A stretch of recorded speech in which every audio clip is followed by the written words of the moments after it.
Dear listener, ClockTower is intended for mature audiences and might be inappropriate or possibly triggering to some. Many of the themes and events in ClockTower are inspired by weird fiction as well as similar concepts, which means the show can get dark. If that isn't something you enjoy, please listen at your own discretion.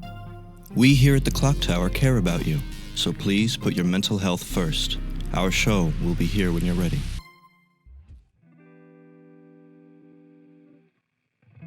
Welcome to Season 2 of ClockTower, a D&D 5e experience.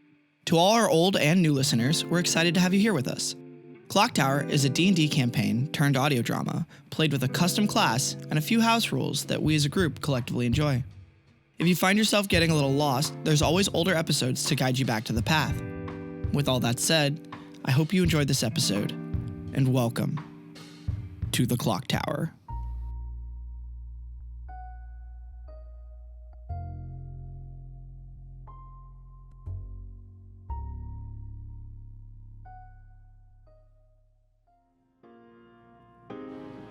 There's shouting all around a oval-shaped table with large wooden walls as an entire group of people is sloshing alcohol on each other and slapping money down on the edges of this table. Some are throwing poker chips in on the table as there's this constant chant of go, go, go, go, go, as Yeager is like clutching tightly to Sam, who's dealing with being touched enough to, like, in the hype of the moment, also be screaming as the two of them look down at a spotted hamster that is within these like makeshift tracks set up made out of different found items on the table. And you see there is this blonde reddish hamster that is starting to pass your hamster. And you see the small stack of money you guys have accrued literally riding on the edge of this table on the back of this spotted hamster as you hear people going, "Come on!" And this man with a big burly beard across us, "Go, you little red devil! Go!" Let's go, Dice! Let's go! I have too much money on this! We need this money! You don't need this money! I need this money! You don't need this money! You don't talk to me! I need this money! You should talk to me!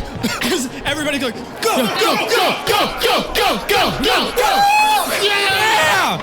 No! As you guys see your hamster starting to fall behind not just the blondish reddish hamster, but also a sand-colored hamster that is just like starting to realize that there's like something forward in front of him, and he's doing that little thing where he's like scrabbling forward, sniffing the wall a little bit, and then scrabbling forward faster than Dice, and Dice is starting to like tilt to the left and get slightly turned around. What are you guys doing?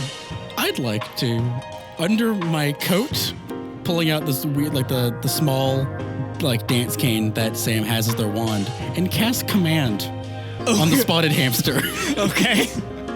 Can you do me a favor? Mm-hmm. And I'm not going to make the hamster save against command because it automatically fails its hamster. However, I would, in fact, like you to roll a stealth check. I wish the audience could see the face you just made. No! Not unless you would like to make it extra clear that you're casting magic. That is a unnatural 20. Oh, there you go. Let's go. Okay, you do manage to cast magic fairly well. However, Yeager and Sam, can you guys both roll me a Constitution save? I will say, if this is to be intoxicated, Sam's not drinking. Okay. Well, you were drinking a mint julep earlier. I did not. Oh, you didn't drink it? Okay. I got knocked out of my hands by the owl. Well, in that case, you don't have any alcohol. Yeager, are you 19. drinking? Oh, you're doing fine. Yeah. Very proficient at drinking. You guys are just both really hyped. I started learning from a pirate, to be fair. So, what is the command you're giving this hamster? It has to be one word, right? Yes. It flicks a spark that almost looks like someone like flicked a lighter, and it just passes by this hamster's eyes, and in its tiny hamster brain, it hears sprint. Okay, so here's the issue. Don't know if you remember, but when I described this a few moments ago, I said that he was starting to get turned around. So I am going to roll a 50% roll right now. I'll even roll it on the table where you guys can all see. If it is above, he sprints forward towards the finish line. If it was below, he sprints in the direction that he was getting turned around in and sprints all the way back to the starting line real fast. It's behind a box. 10? Is it a 10? It's a 10, 10 exactly. 10 is below. So you go sprint, and like in the hamster's eyes, if we like zoomed in on its face, we see its eyes like fully dilate as it goes, and then it goes boom, and sprints as if it was being chased by a predator so fast that it hits the table on the other side and just kind of like bonk, and it like looks obviously stunned before it like fall over for a second, and then slowly on the other end you see that little sand-colored hamster cross a little red piece of string and start munching on a little piece of cracker at the finish line, as a few people on the right-hand side are like, yeah! Let's go beach! As the man with the big bushy beard goes, No, my kid's food! he fucking like pushes the money forward as he goes, What am I gonna do now? fucking stomps off, as all of a sudden the door bursts open as there is a man standing glowing purple all over as he goes, something's wrong with me! It's a ghost, cheese it! It's ghost! And Yeager fucking turns, As the picks up Sam entire and runs. bar just like screams in confusion. Elsewhere, the grounds of the mansion are so quiet that you can hear the wind rustling the leaves, and you can hear the occasional cough from the several armed guards that are wandering the grounds. But by Trinket and Beret, no one can hear anything, as they army crawl under the fence in a zone of silence at about 20 feet, casted on the rock that Beret has in his pocket. When you guys finally get on the other side of the fence, you're both able to stand up again, but keeping a low crouch as not to be spotted, and staying in the shadows and the bushes of the foliage of the far fence. You can see there are two guards standing next to each other by the front entrance of the door, well lit by the porch lights, as you see at least two other guards that are walking in opposite directions on a circular perimeter around the outside of the fence. They're both about passing each other directly diagonally on the compound from you guys right now. You can almost see them perfectly. And if they were to look over here, you know that they probably would have a pretty good chance of seeing you as well.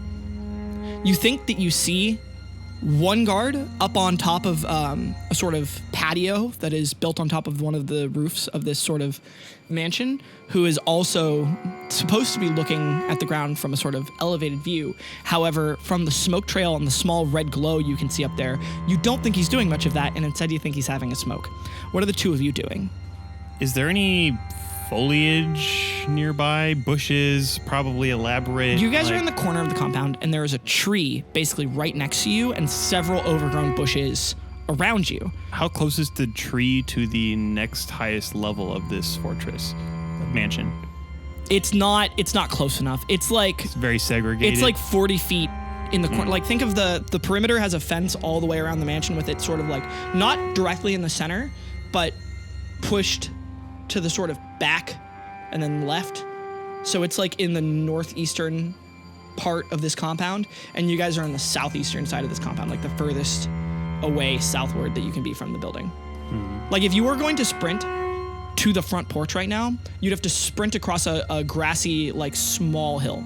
Okay, so kind of like if I had to go from the front gate of like the White House to the front door. Not quite that big, Okay, but yeah, it's something a similar. similar. Like, you guys are at the perimeter fence, and you're not close to the building. You're like 60 feet away from the building itself. What is the closest thing to the meeting point of the two crossing guards? Is there anything nearby? They're crossing their paths right in front of the front gate. So nothing Like nearby. the driveway path. Okay, so pretty open space. And they have crossed now, so they are making their way towards you guys. One of them is. I'm going to just lock eyes with Trinket and make my way like very stealthily over to the bush and kind of lay down flat as quickly as possible with my legs pointed toward the smoking guard, and hopefully avoiding any other line of sight from any moving guards or stationed guards. Okay, roll a stealth check with advantage since you guys are in a silence zone. Trinket, what are you doing? The same, like following really closely. Stealth check with advantage as well? 17. Okay. 12. 17 and 12. You guys are average above 10. So you don't think the smoking guard sees you. And the patrolling guard kind of starts walking pretty close to you, far past, and he's about to turn away, tilts his head to the side like he's thinking about something, and then he like pushes up his hat with his thumb and turns back and looks over at the tree as if he had maybe seen something and is checking. He's actively looking closer. Not that he's seen you yet, but he's about to investigate the area. Are you guys doing anything? Well, I'm assuming that his line of sight and... He's about 10 feet away from you guys right now. Okay. The patrolling guard that's obviously much more vigilant than the smoking guard, I would like to avoid line of sight by rolling from my belly onto my back and staring at the sky and hopefully pointing more toward the obviously oblivious Okay, so smoking you're guard. going to try and like kind of on your back shuffle over into the bushes more. And just make like one little toss and Yeah. get right behind line of sight. Trinket, what about you? I'm gonna try to make myself like as small as possible. Okay. You guys can either choose to keep your stealth check or re-roll it. He's going to roll a investigation check with advantage because he's checking a small area. If we're re-rolling, do we still get the same advantage? Yes, but you Then- do have to keep the second roll. Okay. I will take it. Okay. 7. Ooh, did not work out well. Well, he has a -2 on intelligence, and he rolled a natural 20.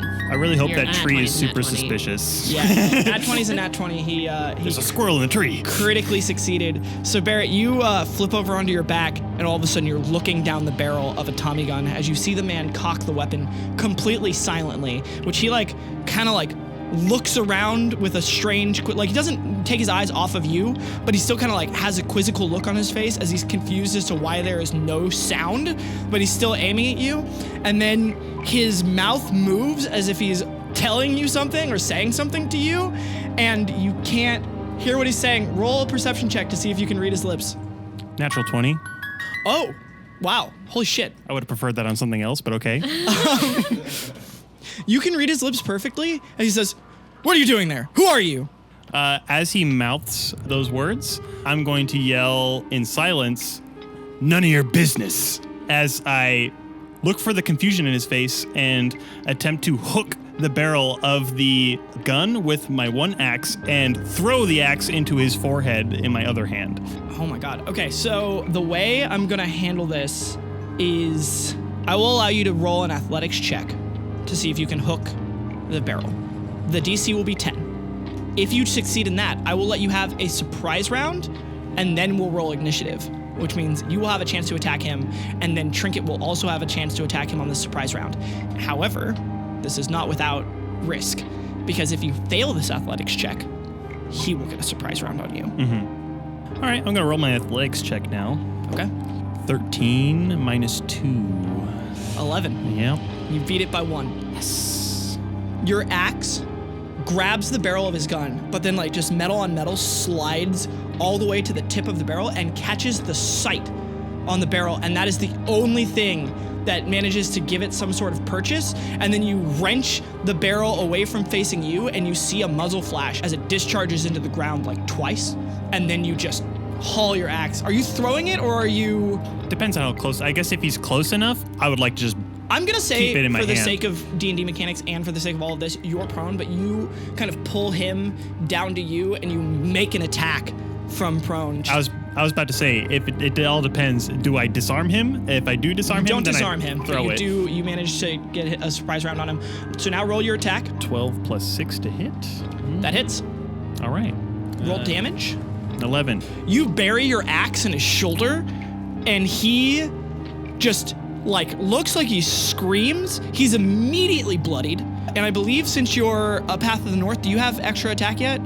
Yeah, you do. Mm-hmm. So roll your second attack, which means you chop him in the shoulder once and then wrench your axe out, and you get to do it again. Oh, if just for flavor, take my axe out of his shoulder as kindly as possible and drive my pommel into the side of his head. You drag him closer with the axe's blade stuck in him, and then you just like punch pommel strike him to try and like knock him out. All right. 3. That don't do it. No. He reels back from the attack. Trinket, it is now your surprise round. Well, I'm gonna try to get him with my axe. Okay. Are you one-handing your axe, or are you two-handing your axe? 2. Okay. Just 11.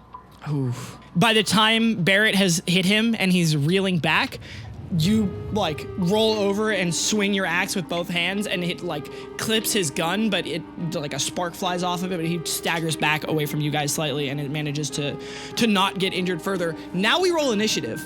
So he got 21. Beret, what was your initiative? 8. Trinket? 16. Okay, so it goes this guy, then Trinket, then Beret. So here's the thing. He's got a ranged weapon. If he attacks you right next to you, he's got disadvantage. Because unless you have a special feat, you attacking with a ranged weapon within 5 feet renders disadvantage. But if he moves away from you guys, you both get an attack of opportunity on him. But he's not gonna... I feel like the character of Random Guard number 2, right, is more inclined to take a bad shot with the machine gun Spray and pray. than to try and, like, retreat and get a good shot. So I think he's just gonna fucking spray and pray. 8 plus 5 is not a good start. Well, 8 plus 5 was the low one, so 13 to your AC, Beret. Ooh, that's my AC is 13. Okay, well, your first combat and the first attack against you, you have the option to escalate. Just to make sure, I mean, I know you've listened to the show before, but just so that you remember, this is a risk versus reward deal. If you choose to escalate, you can choose to do anything, really. As long as I agree to the terms, you could be like, I do want to pull him down right next to me and knock him prone. I do want to get another attack on him. I want to do whatever, right? As long as you make it make sense and I approve it, then you can do that. But the risk is if he succeeds, he criticals you. You know what? As a ClockTower agent, I don't really mind risk all too much. It just gives me a better chance next time. Okay. So with my escalation, I would love to, if we're kind of like reeling back a little bit and I still have my axe buried in his shoulder. Okay, by sure. example? For the purposes of this, we could say you do. Okay, I'm just going to kind of hook my other axe around the back of his neck and use that and just try and push his body and pull his head toward me with my axes. So I'm gonna say if you succeed on that, you can have one of two options. You can do, if you succeed, it'll count as a hit, and you can do weapon damage, and he Great. manages to stay on his feet. Or you can not do any damage, and you can knock him prone in front of you. All right, I'm going to attempt to be a nice fellow and go for the prone option. In that case, we roll against each other. What was your... Oh, if he wins, he's critically shooting you. Just... Uh-huh. That's the risk. They don't get to do a cool thing because their cool thing is they're on their attack, they auto crit, which is ouch in this system because they add their Ouch. modifier twice. 13. 10. Come on, dice. Why? I swear I'm cool. I swear. Yes, but you see your path of the north. So 10 damage from the critical. Before you take that damage, remember you can reflect that back. Ooh. So you have to do with this ClockTower Agent level plus... Plus a D10 plus your dex. Okay, so roll D10. That you have to get above a 4. 6. That reduces it to 0. So now, if you would like to make a clock tower attack, Roll to hit. Great. You lost the escalation, you use your reaction to fuck with 10. it anyway. Is that with my axe, right? yeah, so Yeah. 10 plus Oh, 6. so 10 plus 6. So 16. You hit. Great. Roll damage. Deflect energies is stronger. 8 again. Another 11 damage. Beret attacks this man, lodges his axe in his shoulder.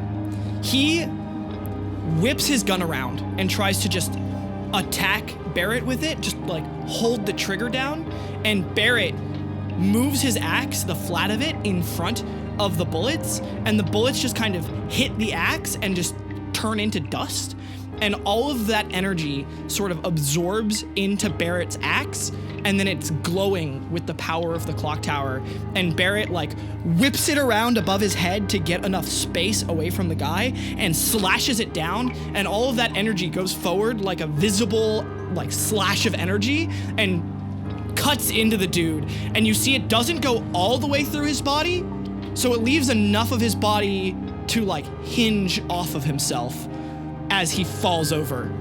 As he falls over, I'd love to pull him in for a hug and throw him in the bushes. I will 100% allow that. That is the coldest thing. Below, you're covered in blood. Above, the clock tower weapon energy like cauterized it. Like Either a way, lightsaber. I don't mind. It's like a lightsaber. It just like burned the man, and he falls over. That is some eldritch shit that you just hit that man with. So Trinket, you just witnessed all of this, right? Like you tried to hit the dude, he deflected your shot, then whipped his gun around to try and lay into Beret, and Beret just hit him with an anime slash. Yeah. I look at you and nod. I also nod. A little in shock, but not in a bad way. I sign language to you, which I don't know if you know or not, but I don't care. Oh my god, please, Trinket roll, and Beret, I'm gonna give you Thieves' Cant. Just like Because there is no part of me that thinks that Beret doesn't know a secret way to communicate with other clock tower agents in silence, because last episode you said that you and Grin did this all of the time, which means there's no way you don't look at her like she's Grin and go ba-da-da-da-da and make some hand signals that you have a secret code for. Trinket, roll to understand with disadvantage, because this may not even be like normal sign language. 8. Dude, he just did some like weird military hand signs at you and then turned to keep moving, and you have no idea what he said. But you think that he thinks you knew what he said, and you can't even tell him to wait because he's not facing you anymore. Yep. I'm just gonna follow him, pretend I understood that. For the listeners who know Thieves' Cant, I said close call. So Beret, you're leading right now. Where are you going? I'm going to make a kind of like a very controlled sprint to the wall underneath the smoking guard. So you're like low combat running to like immediately hit the wall and just like press up against it to try and cut sightlines from the dude up and keep the sightlines from the dudes on the porch away from you. Indeed. All right, roll another stealth check. It's just a 16. Okay. Trinket, can you roll another stealth check for me? I think it was a 14. I picked it up so fast. Okay. I'll trust you on it. So you guys, average of about 15, right? That's good enough to barely good enough to avoid the sight of the guards on the porch. You're not sure if they saw you, but you're still in silence. Beret, I am going to give you information and you can tell me what you do with it before you reach the wall while you're running. You know that where you're aiming to be on the wall is going to cut all sound around the dudes smoking on the roof, as well as stop the two dudes who are talking on the porch. You can't hear them because you're in a zone of silence, but when you're running up, you see that they're mid-conversation. So if you run to where you're planning on running right now, the zone of silence will affect them, and they will all of a sudden be deaf, which will definitely draw their attention to that something is wrong. How many people are in line of sight of those two guards that are having a conversation? They are the only two people within their own line of sight, because both of the other the guard that was passing around clockwise of the compound, you just stuffed in a bush, and the dude going counterclockwise is behind the house right now. Great. I'm going to stop right where I feel is the appropriate distance to not interrupt their conversation. Look back at Trinket and kind of sign plainly right. One on the right, and a silence motion, like finger on lips kind of action.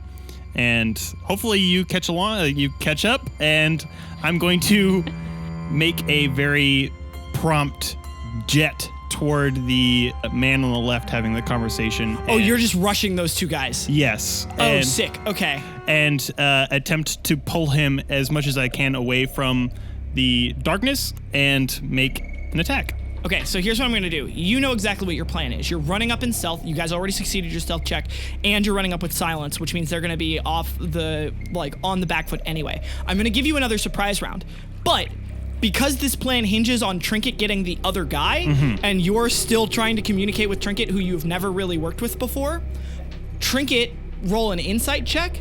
I'm gonna say, let's say like a 13 to understand basic, like, hey, there's like one on the left, but because as common sense as it seems, in the middle of a battle in silence, when Trinket just watched a dude get absolutely fucking murdered, there might, it's possible that you might not understand what's going on. So, insight check? Insight check. 6. Okay, he held up like one finger and then made 2 other hand signs at you and then hauled ass forward towards the porch. And you were like not ready for him to run in the first place in the way that like you guys were like stealthily like making a beeline for like the wall, and then all of a sudden he like looks at you and then he fucking hauls ass towards the porch. So the way I'm gonna interpret this is that like you might kind of get the idea that he's rushing them, but you're not gonna get a surprise round because you're like and it takes you a little slow on the upkeep. Barrett, you get your surprise round, and then we're rolling initiative, and then it will be a fight between these 2 guys. Okay. You rush up to them, and you immediately jump the dude on the right. Did you? The left. On the left, and you look over and see that Trinket is like still behind you, kind of like, what the fuck? That's fine. Okay. Barrett is used to doing things over again and just kind of rushing in and getting things done almost immediately as possible. And if things go wrong, it's just that much better the next time. Can you roll a quick history check with advantage? 17 total. You look back at Trinket, and for just a moment, you remember, like, waking up on the couch and having Grin go, "What the hell was that, Barry?" And you were like, "I told you to go forward." And you just remember him being like, "Well, say that next. Tell me the plan." As you know the plan now, don't you? Let's go in again. You look back at, like, the dude you're about to attack, and you miss him. All right, roll your attack. Ooh. 17 plus 6. Oh, that fucking hits. Yeah. Roll damage. 9. Sick. Second attack. 15 plus 6. That hits, I assume. 8. So 17 damage. Yeah. All right. We got this. He looks fucked up, but he's still holding on. But he's quiet. Yeah. Quiet and fucked up. You actually see him like mouth the words, "Oh my god, what the fuck?" and then get hit by 2 axes. And he's like telling his other dude something like, "Help!" Initiative time. Oh, they got a 2. 15. Okay. 15. Okay. It goes Barrett again, then Trinket, then the guard who hasn't been hit, and then the guard who did get hit, which kind of makes sense. Poor guy. So Barrett, go again. I'm going to attempt to... I'm just going to mouth, "Be quiet," and kind of flat him with both of my axes on each side of his head. Okay, so you'd like to non-lethal damage. I want to try and finish him non-lethal off. Okay. most of these. All right. Natural 20. Oh, shit. Fuck. All right. Roll damage. So you're adding to this because your normal modifier is +3, right? Yes. You're adding +6 Okay. to this, and you're rolling damage twice. My first roll was a 7 total. Next one, 8. 15, yeah. +6. You go quiet, and then you pommel strike this man because you, instead of clapping him, since you have 2 more attacks you get to make, you go boom, and he's out immediately. Oh. Just like straight up, you like knockout button hit him in the side, just underneath his ear. His head like snaps to the left, and all of a sudden he drops. I wrench my other axe and drop it in disappointment. Well, there's still the other guy next to you. I look to, I kind of do a double take back at the other guy who's unaware and back to Trinket, wherever they are at. Trinket is running forward towards this guy right now, but you still have seconds to try and hit this dude first. Great. Can I use that for a grapple? Is that possible? Yeah, you can try and grapple him. I will then try and do a football tackle, like out of the light again, the opposite side, and leave them wide open for Trinket if possible. Okay, so basically the way grapple works is you can't really move him, but you're gonna grab onto him, and you basically you're gonna do the like get him. Get him. I'm gonna do the get him. Okay, so here is the issue with grappling when you're a ClockTower agent. It is your strength bonus or athletics check versus his athletics or acrobatics check in defense. I don't want to steal Trinket's thunder, but I want to give them a good chance. Okay, he got a 2 + 2, 4. 4 plus Escalation. Yep. God dang it. So now you can do cool shit. Yeah. Flavor. This is the only time I get flavor. But this is not a attack defense escalation. This is a full escalation. So he also will get to do something. So if he wins, the silence rock falls out of your pocket during the scuffle, and he kicks it away on accident as he like pushes you away and doesn't get grappled and turns to be ready for Trinket, which means you guys will no longer be in silence. Okay, so if I'm trying to escalate a grapple, I guess it's just how cool do I want to grapple this dude? I mean, you can do what you could like disarm him and then grapple him. Like this is an escalation off of a thing where you were already going to grapple him if you succeed. So can I make him face plant on the ground? Is that allowed? Yeah, Great. You could grapple him and have him be prone. Okay, great. In his obvious confusion of the person that he was talking to just disappeared, I'm going to kind of like do almost like a dolphin dive toward his legs, having my axes crossed over my shoulders and go in between his legs and catch both of his legs and make him face plant behind me. And that's like hitting him with armored shoulder pads in his kneecaps. Yeah. And then just kind of axe into both of his ankles, but not necessarily with just the beards. So like locking them down and making sure he can't get back up. Planting the axe's halves over the back of his ankles so he can't get out. Yes. So making him take a nose full of dirt and then holding his legs down. Roll. Oof. 19. I got a 5. I'm not as cool. So silence is no longer a thing. You try to grab him, right? And he like does the thing where for a few moments he like pushes you up against the wall and you see the little rock like fall down at his feet, and then he like tries to push himself backwards and his heel just manages to like step and clip the rock, and it kind of like bing, fires out from underneath his shoe because it's such a small little pebble thing. And you see it like just go out into the ground somewhere. You have no idea where it is now. It's in the grass. And all of a sudden he goes, "Get off of me!" as you're like pushed, and now it's Trinket's turn. All right. Well, I'm gonna do the only thing I know how, which is to run at this guy with my axe. Chop. Try to get him to shut up as fast as possible. 21 to hit. Yo, that hits. I think you got him. Man is dead. Okay. 13. Okay, sick. He looks real unhappy about that. He looks bloodied already. It's now his turn. He's gonna just aim at you and unload his Tommy gun. You're base to base with him, right? You're like 5 feet away from him to attack? Yeah. He's got disadvantage on this then. 6, great. 6, thanks. He got a 11 total to hit. It does not hit. However, you guys hear a Tommy gun unload, and all of a sudden, bang, bang, bang, echoes out throughout the compound. Barrett grimacing. Whoever that pebble is around doesn't hear shit. Yeah, there's some like little garden gopher that's like, "Miriam, I can't hear myself." Blissfully unaware. So the dude on the roof is now alerted to what's happening, as is the guard around the back currently. That's going to change the initiative order after this round. Well, they're going to add to it. It is now top of the round, which means it's Barrett's turn again. I'm gonna add those guys right now. He got a natural 1, the dude on the roof. Since it's a natural 1, I'm gonna roll to see if he noticed the gunshots. He got a natural 20. How conflicting. You know what? He doesn't have his gun on him. His gun is inside. So he has to go get his shit. So we see him on the balcony smoking, right? And then the gunshots go off and he like leans over the balcony and sees you guys attacking his friends and one dude already knocked out. He's like, "Oh shit!" And he goes to like fucking run inside and get his gun. So he's at the very bottom initiative order. Dude around the back of the house is a 12 initiative. So that dude he's all right. He's gonna come in pretty soon. He goes, Trinket, what was your initiative? 16? Yeah. So I think it goes Barrett, Trinket, this guy you're fighting right now, and then lastly the dude on top of the roof.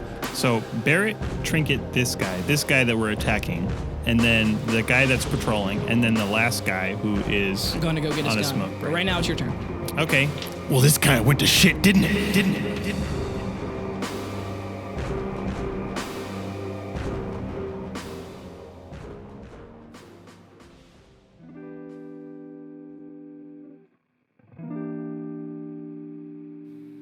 Hey, it's Ellie again.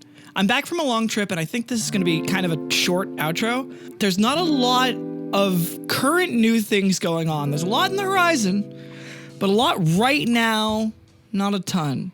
Our friend, who is making the ClockTower test for the ClockTower website, is still helping us and working on that. He said he would like to be credited as Michael LeMay, who is an excellent person, just like one of the best people. The animated version of the first episode is still in storyboard form, but that's fine because there's a work plan to start getting that into actual scenes and the beginning of the actual animation. And the next Before They Were Lost episode will release at the end of this month on June 30th. The watch party for that will probably be on July 1st, which is a Saturday. Again, if anybody would like to change the time of the watch party that works for more people, just let us know either in our Discord or by contacting us in the Contact Us section of our website. For real, I think that's kind of it right now. If you would like to collaborate with us in any way, contact us through that same Contact Us section of our website. And now on to credits. Beret was played by Bink. Sam was played by Cal. Trinket was played by Kball. Yeager was played by Trent. Valik was there as some original voices in the background if you really listen. And I, Ellinthris, was the DM. The voice of our disclaimer was Valik Donahew, and you can check out his work at patreon.com/themadlanddreamer. All music from Season 1 of ClockTower that we reuse in Season 2 of ClockTower was made by Who's Music. If you would like your own D&D music commissioned, you can contact them and find all of their work through linktree/whos.music, or find it in the description below. Thanks, Who's. Sticky Shadows was one of the new songs for this episode made by Cal and Andrew. Thank you to our editing team and Cal for making the episodes what they are. Thank you to our sponsor, Alpha Lupine Images, for donating the equipment to help us make more content with better quality. I just hung out with that guy, and I love him. He's awesome. Shout out to you, Richard. And thank you again for listening. ClockTower Season 2, Episode 14 will be out for all of our early episode patrons on June 30th, and will release publicly on July 7th. The watch party in our Discord will be on July 8th at 6 p.m. PSD. Again, if that time needs to be changed, just let us know in the Discord. And until then, time's ticking. See you in the clock tower.